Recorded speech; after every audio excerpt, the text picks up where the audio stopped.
Excessive alcohol drinking leads to more than 95,000 deaths per year in the United States, according to the Center for Disease Control and Prevention.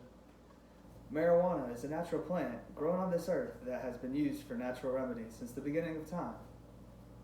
Today, I will present to you the reason marijuana became illegal in the first place. Next, I'm going to show you some statistics on marijuana-related deaths versus alcohol and opioid deaths. And finally, I will present to you the many reasons for the legalization of marijuana. I have always been a big advocate for legalizing marijuana, and as someone whose mother is a former police officer, we definitely do not see eye to eye on this topic. This has always led me to strive and prove her wrong by showing her all the benefits of marijuana, and I would always end our conversations by, "You should try it sometime." Let's talk a little about illegalization of marijuana. There were congressional hearings regarding marijuana law in the 1930s, with some lawmakers looking to control Mexican immigration deceitfully by falsely claiming that marijuana would cause men of color to be violent towards white women. The head of the Federal Bureau of Narcotics, Harry J. Anslinger, argued that exposure to marijuana was causing an increase in marijuana smoking among reports of middle-class people. According to the New York Times, the federal government and states continued to increase punishments related to marijuana until the 1960s, when the laws began to touch white upper-middle-class college students who were smoking the drug. During the mid-1970s, virtually all states softened penalties for marijuana possession. However, the federal government continued to cling, as it does today, to a policy that has its origins in racism and xenophobia, and whose principal effect has been to ruin the lives of generations of people. Now that we have identified why marijuana is illegal, let's look at some statistics of marijuana. Marijuana is less harmful than alcohol and tobacco, which are already legal, even though they are known to cause cancer, heart failure, liver damage, and many more health issues.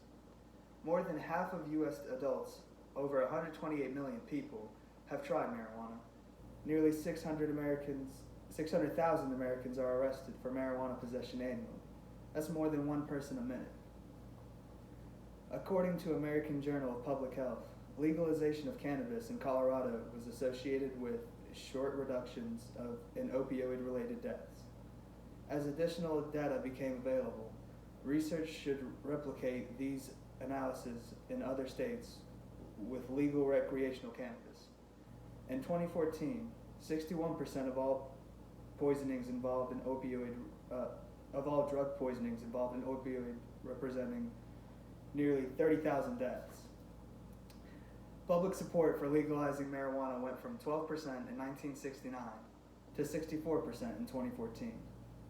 Starting with Colorado and Washington in 2012, recreational marijuana has been legalized by 9 states, including D.C. Taylor West, former deputy director for National Cannabis Industry Association, said, "We're not seeing any increase in crime rates, though through marijuana, we're seeing lower crime rates, and there are good rational reasons for that. We're really beginning to cripple the criminal market, which is where violence actually occurs." According to an excerpt from the Injustice of Marijuana arrests for marijuana possession cost the U.S. between $1.19 billion and $6.3 billion annually. Incarcerating marijuana offenders cost the U.S. an estimated $600 million per year. Now that we know some statistics of marijuana, let's look at why marijuana should be legal.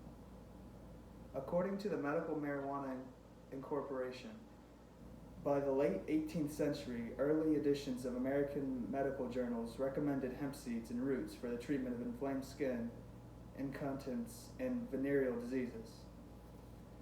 According to understanding marijuana, scientists have also been able to identify the endocannabinoid system's main cannabinoid receptors, CB1 and CB2, present in the nervous system and immune system. When stimulated, these cannabinoid receptors trigger a variety of physiological processes by altering the release of neurotransmitters in an effort to keep systems in balance. These beneficial effects include, but are not restricted to, controlling inflammation, limited cancer damage, and reducing pain. Let us summarize why marijuana should be legal in all 50 states. In conclusion, even from the early 1900s, marijuana has statistically been proven beneficial to our health, and as technology advances, scientists are finding more and more benefits of marijuana to this day. According to Annie Harding, a health specialist writer for CNN, the use of medical marijuana can help headaches, cancer, glaucoma, nerve pain, muscle spasms, poor appetite, weight loss, seizures, and Crohn's disease. The way you can advocate legalizing marijuana is by talking to policymakers and forming legislation for your state or federally elected officials.